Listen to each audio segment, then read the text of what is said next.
Welcome back to the Titanium Hanger. This is Mike, and I'm coming at you with another video. And this time I want to ask you a question. Should Action Toys keep making GoBots? And the reason I ask this is because I want to know, is the GoBot market big enough to sustain them releasing $100 figures? And as you can see from here, I've got a little lineup of some G1, or whatever we call G1. I say that all the time. G1, or whatever you call G1. But the original GoBots lined up. And then we have the super ones. And then we have, I think DX9 Salmore. Is that who made that? Salmore? And then the little bitty Action Toys. But Action Toys made a DX version, which I have not bought yet. It's $120. And I have not seen it get any cheaper.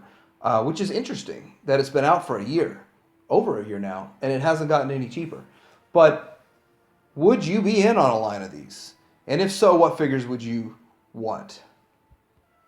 I bought this Salmore because he was half price, and that's kind of like a super glare right there. But that's what chrome does, man. Chrome is reflective. It looks nice.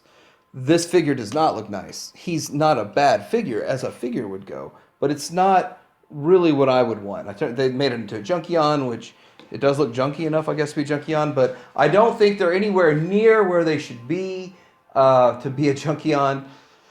And I don't think they're anywhere near where they need to be Cykill, but it's a big option that you have a little bit higher up, a little bit taller version is the $120 one. So I think they nailed it. They nailed the Cykill that's out right now, the big one. But here he is compared to the G1. And so that's the first option I had with a third-party GoBot. Okay, so this guy here is the Action Toys first attempt, and the problem with the first round of that is it's based off of the Japanese continuum and not the US cartoon. So the Machine Robo series is what brought it over here. It's kind of like saying it's the Diaclone version, is what they based it off, Diaclone. But the colors were close enough. Like they really didn't change all the colors when they brought them over here. They just gave them different names and threw them on a cartoon show. But as much, I don't hate the cartoon show. I don't think it's the worst cartoon ever made, like most people do. But I do think that it's not the best. But if I want these figures, I want them from the cartoon. I don't think that many people in the U.S. market are thinking it's got to look like the Japanese version. So that's where the problem lies. And it shows how big the U.S. market is, because now they're putting that first one out. So should they do more on that big DX one? So these three are featured in the main three in the intro. So obviously these should be made on the good guys side. Now there's a couple others that I'd like to see. I know Smallfoot's in a lot of episodes, and then that and I forgot her name, but that flying that female one that's a flying saucer, a gray one. I always thought that was a cool one. It was one of my favorites as a kid. But you know, we have to appeal to a mass market. So there are, I think, 54 different GoBots, and then they were almost all redone in a G2 colors, or whatever you want to call the recoloring, the night color, the bad guy, shattered glass, I don't know. But this, obviously these three need to get made. And seeing as how this should probably be the very next one they make.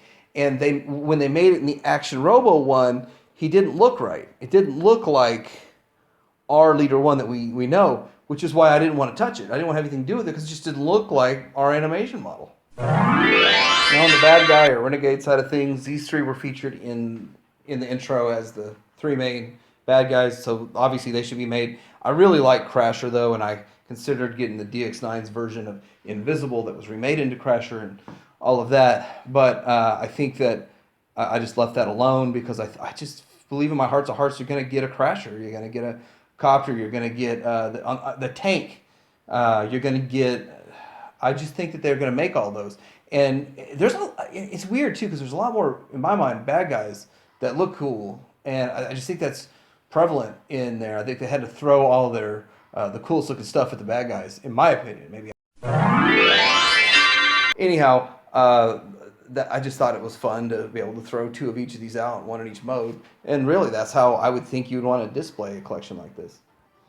So next I want to talk about this G2 recolorings. I think that this guy, I hated them. I hated the recolors when I was growing up because I wanted to go get Cykill. Then I went to the store and all I could find is this black Cykill.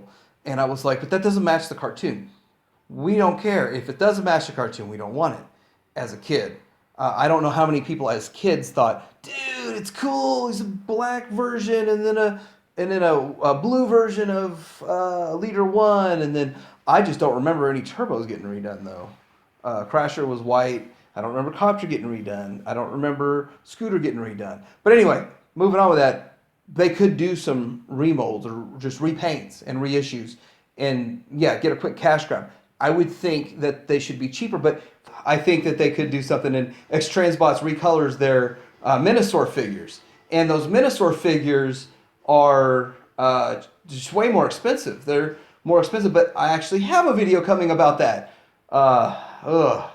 X-Transbots is one of my favorite companies. I don't like what they did. But anyway, I want to hear your take. What do you think? Like, subscribe, and Tidarium Hanger out.